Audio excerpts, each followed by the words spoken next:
patriotism, faith, national unity, education, fiscal responsibility, civility, the values that define America. Fascinating stories and talks from America-loving patriots dedicated to preserving freedom, opportunity, and justice. Welcome to the Friends and Fellow Citizens podcast.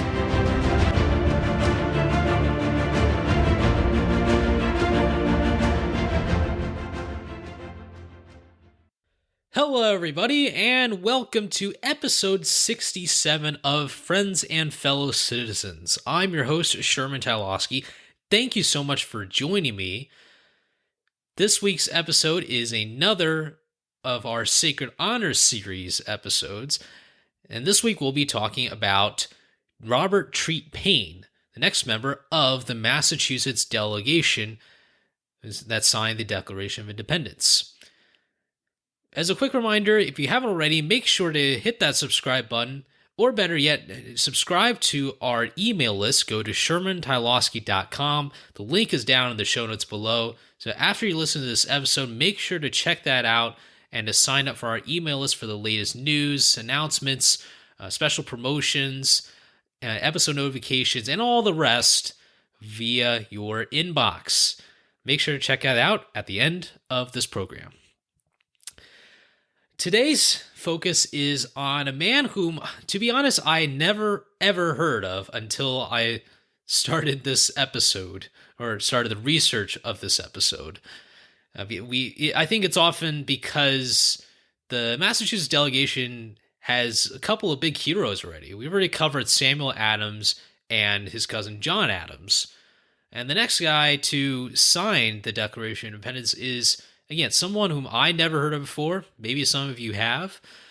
But he is a very interesting character. And I wish that we had a lot more time in our episodes to cover all aspects of every single one of these signers. But some of them, as you all know, perhaps from our previous episode with John Adams and with Samuel Adams, these two just did way too much for me to put in about a 30 to 45 minute solo episode.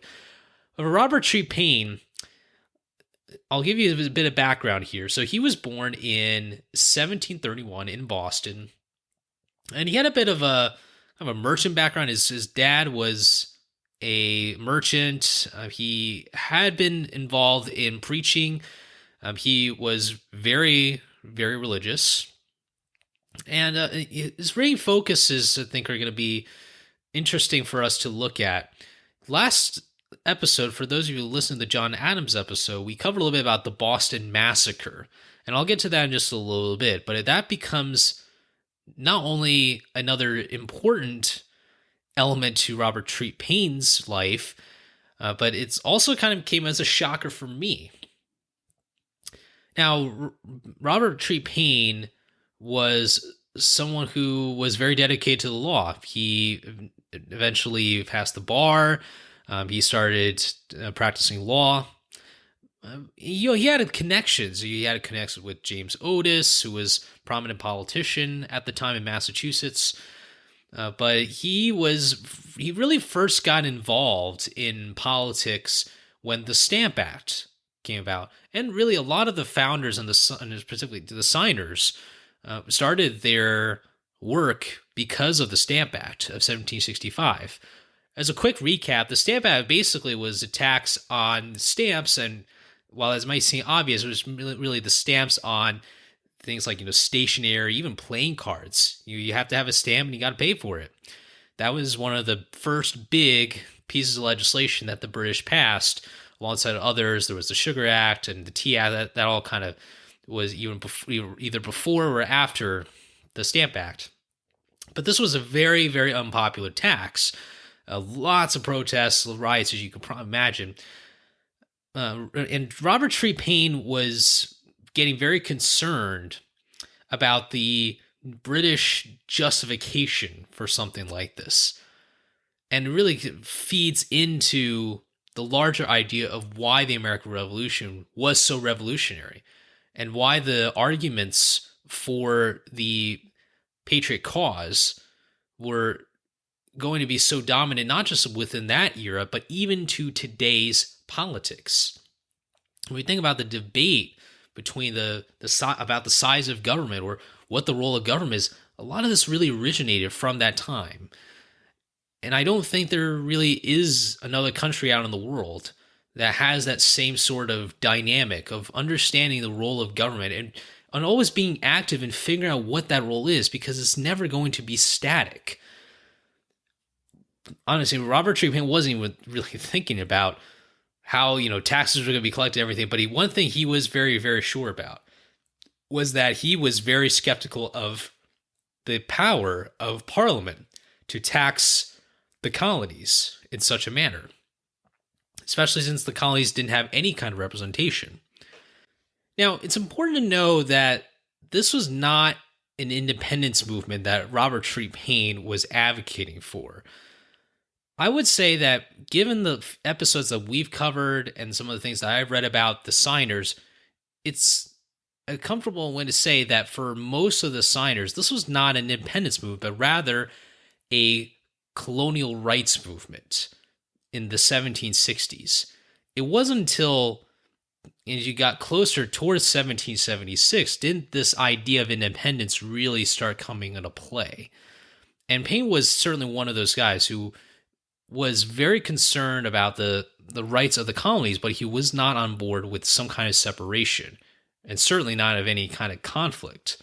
In fact, he was one of those signers that signed onto things like the Olive Branch Petition in 1775, which was kind of that last resort of trying to plead with George III to not engage in any further conflict.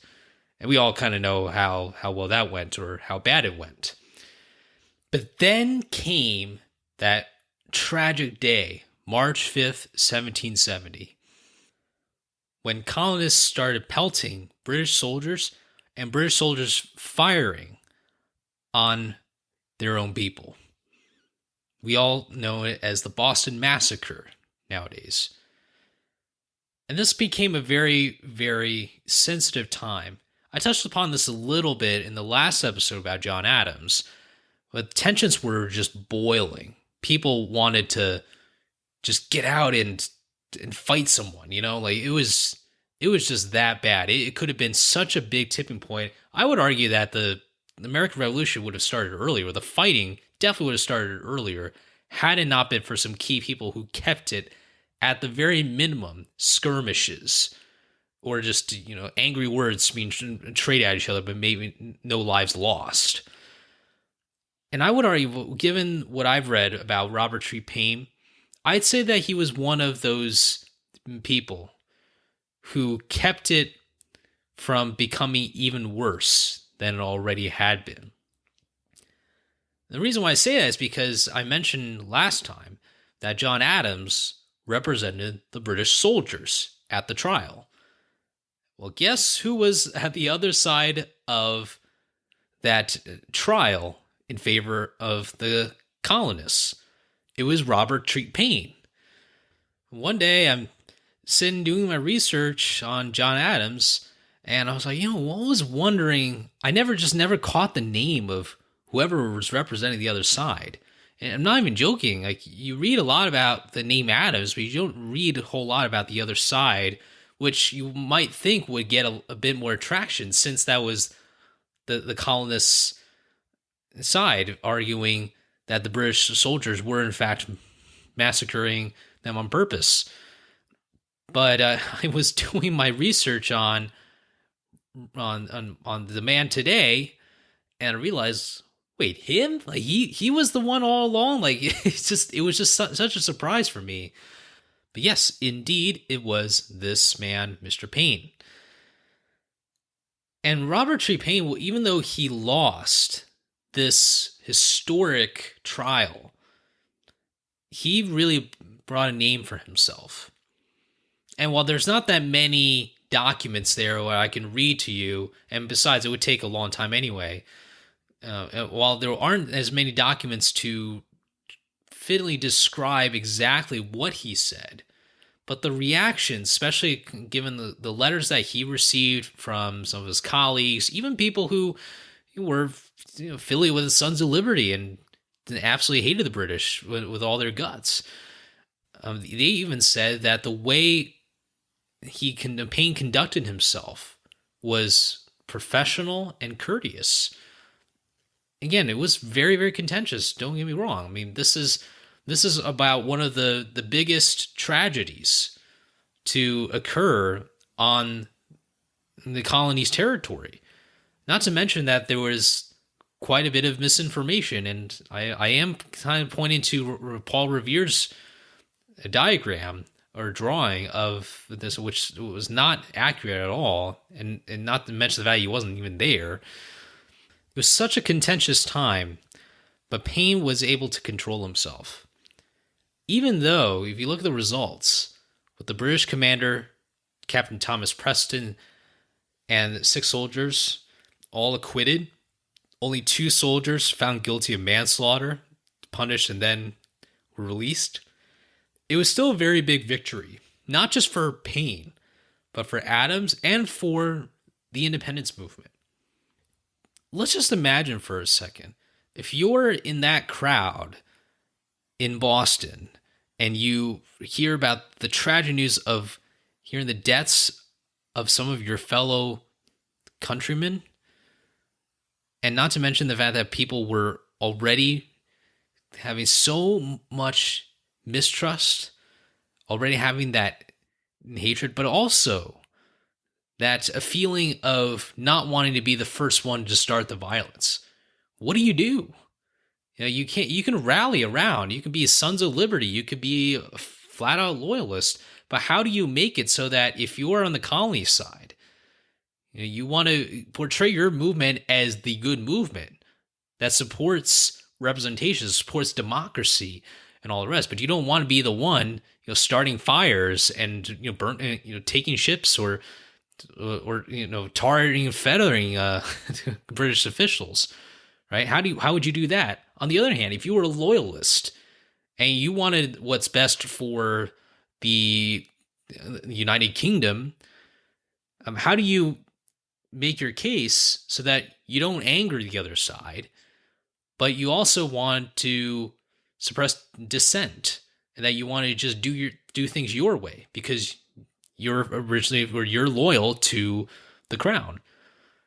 It was such a difficult time, and this idea of both sides getting to so close to that point of starting violence, I don't think that can be underestimated with this trial.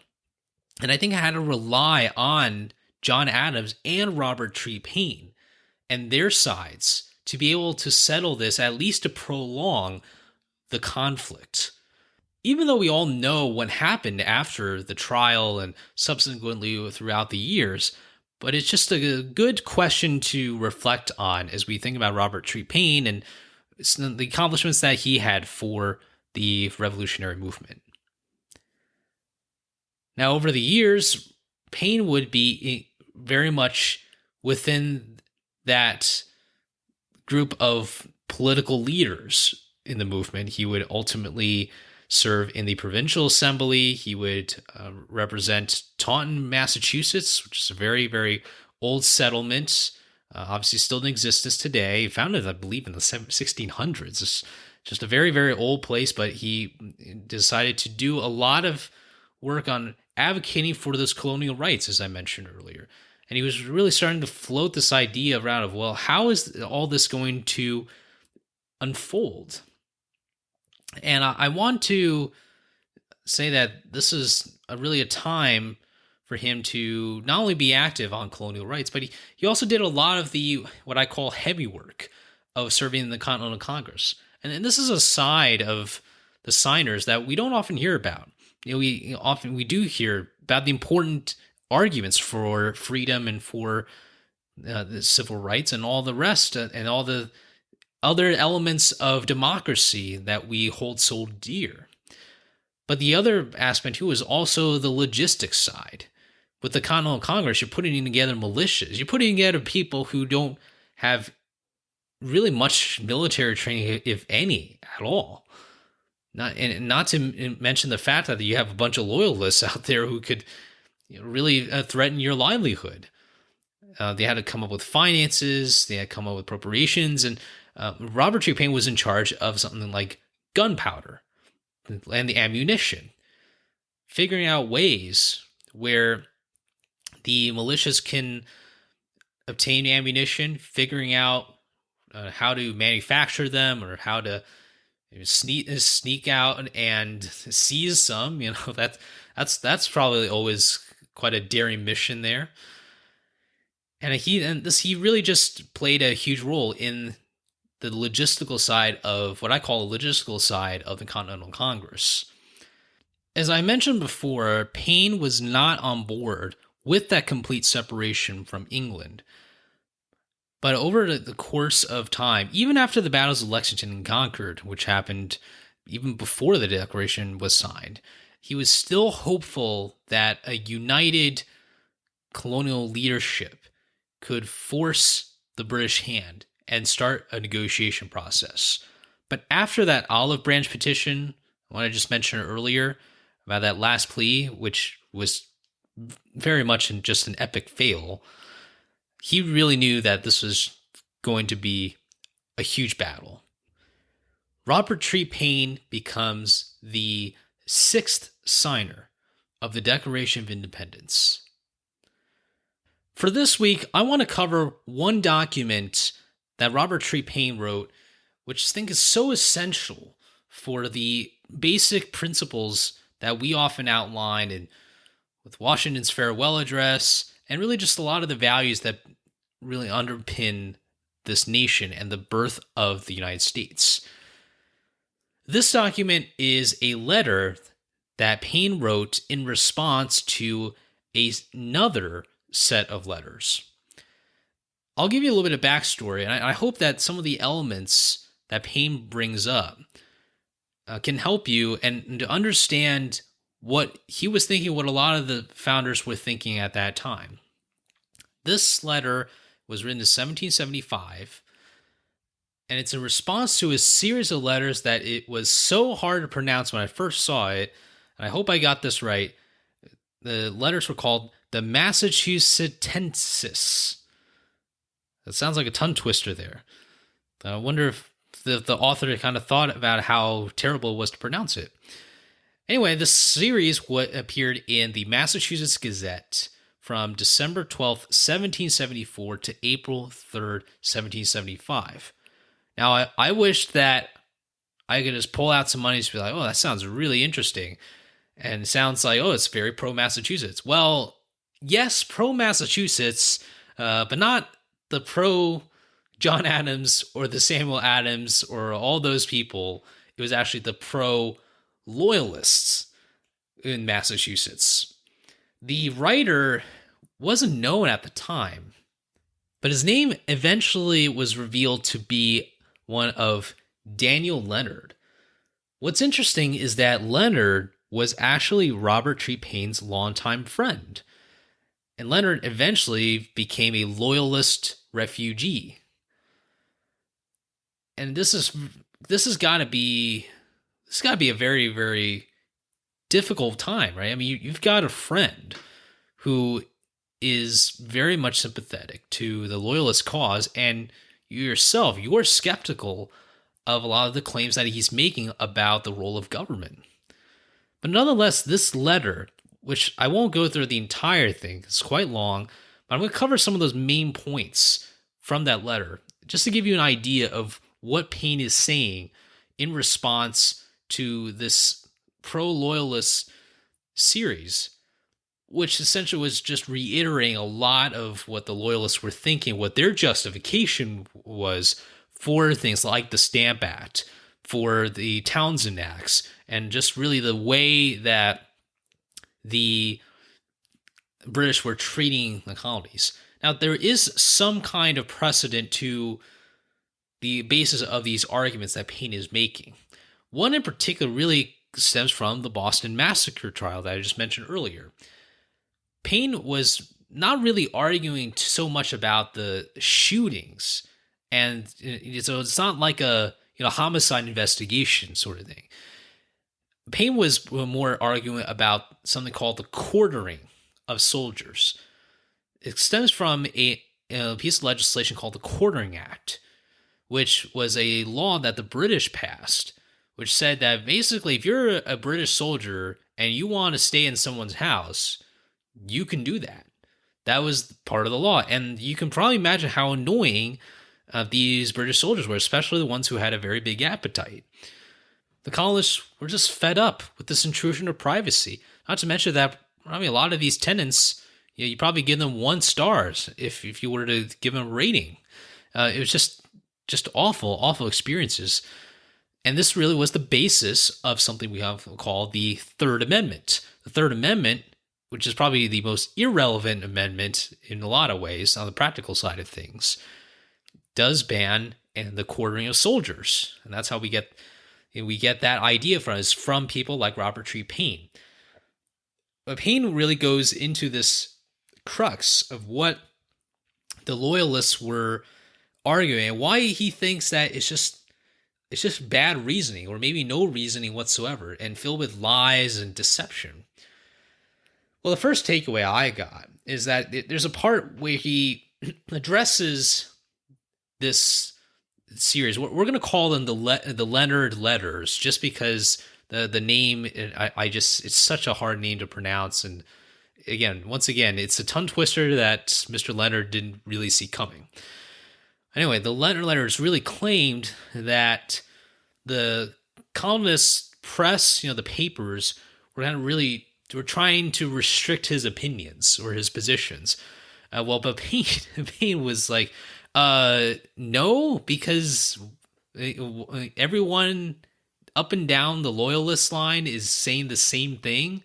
And so it doesn't matter if the whatever gazette, it doesn't want to publish your little letters. The fact of the matter is all the loyalists are saying the same thing. You just keep repeating these arguments. You say them over and over and over again. And to put it all into one set of letters and add some more lies and deception is not really going to cut it here. But anyway, that's one takeaway that Paine really addresses, which is this idea that, the positions are not well known or understood. Well, in his opinion, is no, we all understand. It's probably you are not understanding if he's talking to the loyalists. The second takeaway that you read from this letter is he makes the argument and provides the evidence that the colonies were ones that really gave a lot for the French and Indian War. And remember, this whole cause of this whole commotion, the whole idea was that the colonies had to pay their fair share to cover expenses. Well, the Leonard Letters were essentially saying that, look, the colonies, they benefited so much. Why are they complaining? They shouldn't be complaining. If we tell them pay up, they should pay up. They should do their duty. What Paine is saying is like, hold on a second. It's not like the British came over and we just sat back, at Martha's Vineyard, or in D.C. or down in the Carolinas, and we'd all just kick back with our lemonade, with our Samuel Adams beer, and we're just relaxing and watching the fight. That's not what happened. His whole idea was that, yes, the colonies did benefit, but the British are not taking into account the amount of money resources that they poured in, and also the economic damage too, because it's not like, okay, well, all trade just kept going. Well, not when the French are intervening. Certainly not when you got British soldiers running everywhere and the French soldiers running everywhere and just disrupting supply lines and all that. There was no Paine argues like there's no real consideration from the British side that there were these economic consequences to the colonies. It wasn't just a free ride. And I do think that this is a very good argument because, it doesn't just go to the whole idea of representation about levying taxes and all the rest, which is a very, very key tenet of this whole letter, which I'll get to in just a second. But it's really the fact that the British were constantly arguing that the colonies were just a bunch of lazy people who didn't want to pay. Well, Paine is saying that that's not what we're saying. And there's so many, and he believes that there's so many lies that misrepresent the intentions, and it just really damaged the British credibility in so many ways. Anyway, that's one point that Paine made about how much the colonies did have to go through to spend all this money, get into all this debt.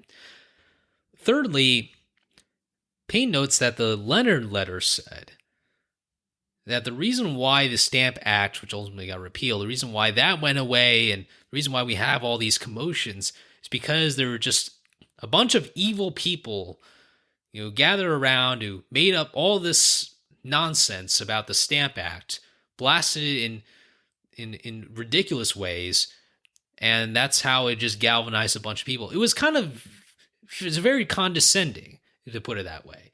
To put it mildly, the Leonard Letters were just very condescending and literally calling these people evil. Like, I'm not even joking here. And, Paine looks at this and he said, okay, first of all, people are not going to support things that destroy their livelihoods. He basically was saying that, look, the reason why the Stamp Act was defeated and the reason why people hate it is because every single person was being decimated by something like this. It kind of goes a bit to the point number 2, which is the economic damage. A lot of people lost a lot of business and had to go through a lot during the French and Indian War. And so the fact that the Leonard Letters would say, you should support the Stamp Act because it's a great thing to support your mother country and all the rest. And Paine is just like, but the tax is horrible. People, why people don't like this tax is because the tax is killing them. It's literally killing their finances. It's almost like they isn't like the loyalists, for at least in Paine's mind, it's almost like they don't understand just how unpopular the Stamp Act is. Maybe a lot of people in the loyalist camp kind of thought, oh, this is just a way for, like a little child to rebel and not do as he or she is told. And Paine kind of makes that argument saying, no, this is not about not paying taxes or anything. This is about us just not liking bad ideas, which should be a universal value in itself. But the second argument he tries to make is that and this is really what fuels this discontent, is that there's just been so many times, whether it's Mr. Paine at the provincial assembly or John Adams out there or Samuel Adams out there or just about anybody out there, they keep telling the loyalists all these concerns that they have, and instead of bringing them into the camp of, okay, let's have a discussion about these taxes, what Paine is saying is that oftentimes the British just ignore them, or that they don't listen, or that they try to clamp down on this dissent, and they say that the colonists don't cooperate. Well, the fact of the matter is there were actually people like Paine who did try to negotiate. They were the people like Samuel Adams. And look, Samuel Adams can have a bit of a reputation as someone who can be just like a very big activist, a very wild guy. Even he was trying to negotiate. Even John Adams. And so this argument now really starts to come together of saying there's been so many times when the British could have had those opportunities to discuss the law, to make changes if necessary, to find a way to stop the disputes, but they chose not to. And Paine and many others argue that this is why they're in this situation, is because they believe one side has been doing all the let's sit at the table, and the British come in and just destroy the table, and they walk out. And then the colonists is like, well, what else are you gonna want us to do? So there's such a compilation of a number of different quotes. The way Paine describes some of these loyalists, it's very, very creative. I'm not gonna lie, and it's, I think, a very good representation in a lot of ways. Here's one paragraph I like to read to all of you. He writes, it's about in the middle of the letter. He says, quote, "The repeal of Stamp Act restored order and peace, saving the bickerings of a few who were disappointed by the repeal of the Stamp Act and their adherents. And though the declaratory act was made, it was hoped to be but for form's sake, and that nothing would take place in consequence of it. But alas, the plan and determination of taxing and new regulating America was so deeply rooted in the hearts of some restless, short-sighted politicians in Britain and some greedy seekers' tools and dependents in America to be suffered long to sleep, very soon came over an act imposing duties on paper, glass, and tea, and by this time the eyes of America were opened and a commercial opposition of non-importation took place." This quote really sums up what Paine is trying to portray in his emotions, essentially calling out the people he believes that are greedy. And this is obviously very, very, very insulting for all these loyalists for him to write something like this. But he really says that people are sick and tired of this nonsense.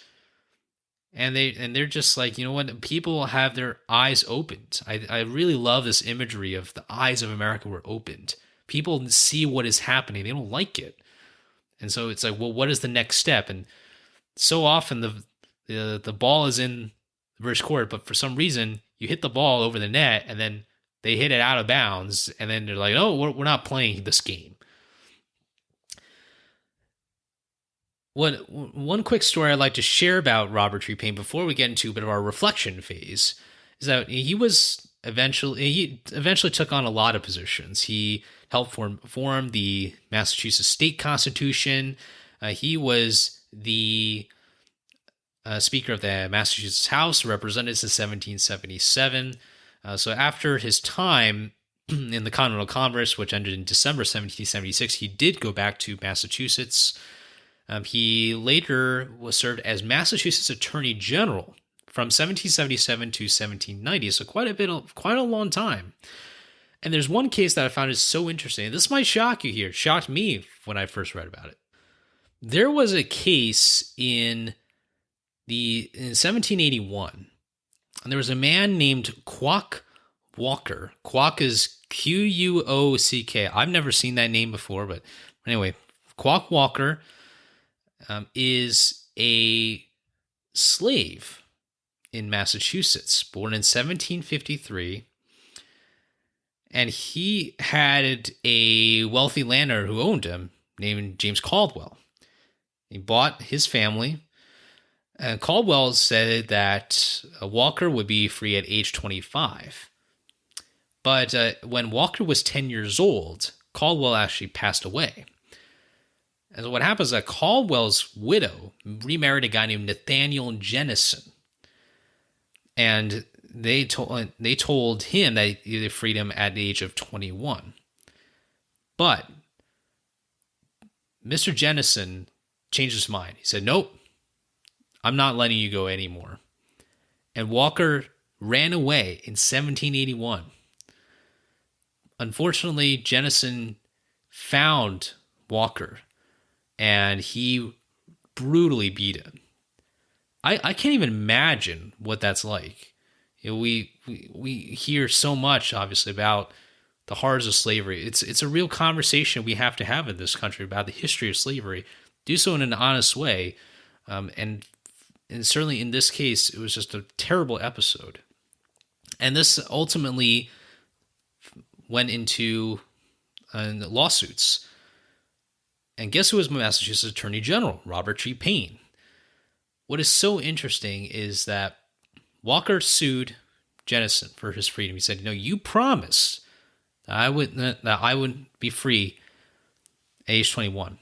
He even argued that the Bible and the Massachusetts state constitution, the way it was written, prohibited slavery, which is a huge, huge deal, a huge perspective to make at the time. Attorney General Paine, who was staunchly anti-slavery, in part because of his religious upbringing and his knowledge, decided to sue Jennison for assault and battery, which is a huge, huge move, especially since clearly slavery was still very far from being abolished. Walker won his case in 1781, and although Jennison won his case, he lost on the appeal. And the case actually went to the Supreme Court. And the Chief Justice William Cushing, at that time it was called the Supreme Judicial Court, Chief Justice William Cushing just really, really put out something that was not popular then, but something that would ultimately be realized within several decades and for decades later.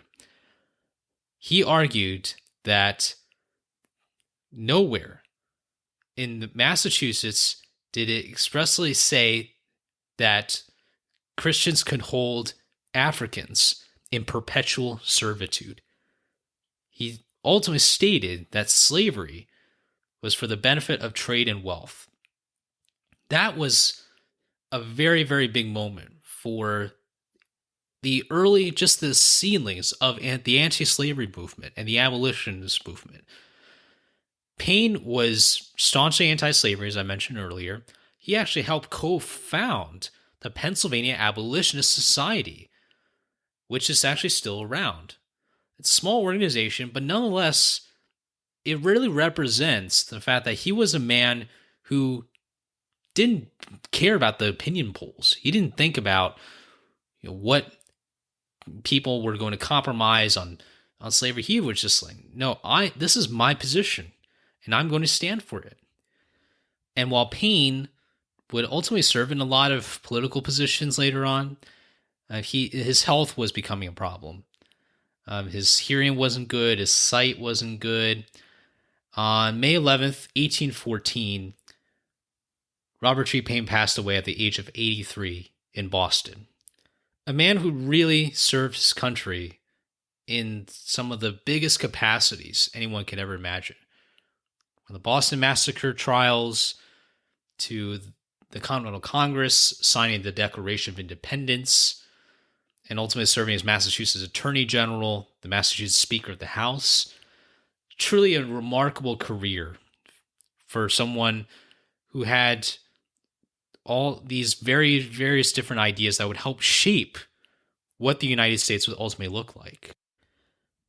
To wrap up our episode today, I like to leave with 3 brief takeaways. The first is that the power of knowledge of law is one of the best tools we can use in our civics. I don't think we need to be lawyers or constitutional scholars necessarily, although these people should be the experts and the people we should best trust when it comes to their knowledge of the law.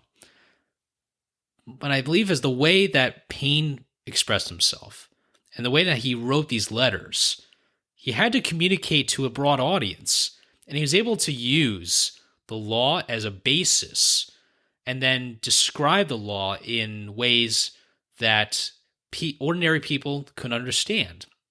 And I do think that we really need to bring that back into our civics today. It's not about a gotcha game. I don't think it should be a contest on who can write the best essay on the Constitution, unless I guess you're getting something out of it, like scholarship money maybe. But I think in the grand scheme of civics and of positive change, we need to relook at the way we convey laws so that people can understand, relate, and see what the arguments are for or against an issue. I think Robert Paine really does a fantastic job of communicating these ideas, and not to mention the use of imagery to describe the laws, to give examples, to describe what the nature of the arguments are. This is really a very persuasive way to sway public opinion and to make one's arguments and stance absolutely clear 1000%. Next, every signer of the Declaration, or really every founding father, was revolutionary in their own ways, including on issues like civil rights. Robert Treat Paine was clearly anti-slavery. He often advocated for those views whenever he could. And he didn't care about what the opinion polls are saying or how much money he could save if he were to be on the pro-slavery stance.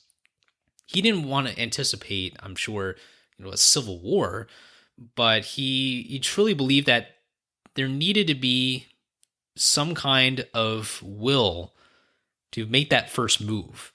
And perhaps by him making that move to sue Jennison in that case I just mentioned earlier, that case might have been really, really unpopular across a lot of people in that time. But Robert Treat Paine decided to do it anyway. My guess is that it probably was one of those small acts that he thought he could do to advance this idea that America could emerge out of a slavery nation into one that could guarantee more freedoms and opportunities for people, regardless of where people came from, as long as they embody the values that we hold so dear in our federal republic and in our democracy. We cannot let go of that vision to expand and grow the ideals that we stand for. Too often, people paint the founding fathers with a broad brush. They say that they all kind of think similarly. They have a lot of similarities for sure on key issues, but it's not accurate to say that Robert Treat Paine was someone who had the same views on slavery as Thomas Jefferson. It's just not true at all. And I hope that his story and the story of many of the other signers that we're going to cover in this series have an opportunity to present their case, to present their side of how they embody these values of the Declaration of Independence and of Washington's principles, so that we can have an honest reflection of what the Founding Fathers contributed to the fabric of the United States and the foundations for a nation that would improve on so many of the things that were happening in the 1700s. Lastly, always make sure that you seize the moral high ground, exhaust all available options, even if you lose those fierce battles. This is very much more of a reference to Paine's loss in the trials during or after the Boston Massacre. Paine could have just said, "Oh gosh, this is the worst decision ever, and we gotta, put together our pitchforks and our torches. We gotta go after these guys." He could have said something like that, but he decided to remain that composure. Not only that, he was able to make allies with John Adams. Now, it's not really something that just happened randomly. They certainly were in the same arena when it comes to the signing of the Declaration, but it really takes two to tango. It takes both men to come to the senses and realize that they have a much bigger battle ahead of them. And Paine, instead of catering towards what probably a lot of Bostonians were thinking, which was, we got to fight, he might have known, or at least had some kind of idea, that fighting was going to be inevitable. But he didn't let that overcome him. And he didn't use his appearance or his loss to galvanize people into fighting, which ultimately would have hurt a lot of people in the process anyway. This last takeaway is especially important for those who want to institute change. Make sure to explore all the options. Exhaust all the options that you have available before moving on to new ones. Such an important aspect of civics, of making positive change. And Robert Treat Paine really embodies that, both in his profession and really through the lives of the founders as well. It's that gradual transition from fighting for colonial rights eventually to independence. It is not just the end goal, but it's also really the process in which all these founders used to eventually get to that big moment of signing the Declaration of Independence. And with that, thank you so much for listening to this episode about Robert Treat Paine. I hope you enjoyed it. Make sure to check out our other Sacred Honor series episodes at shermantylosky.com. Have a great rest of your day and rest of your week, and remember to subscribe to our email list. And a day in America always gets better when we are with our friends and fellow citizens.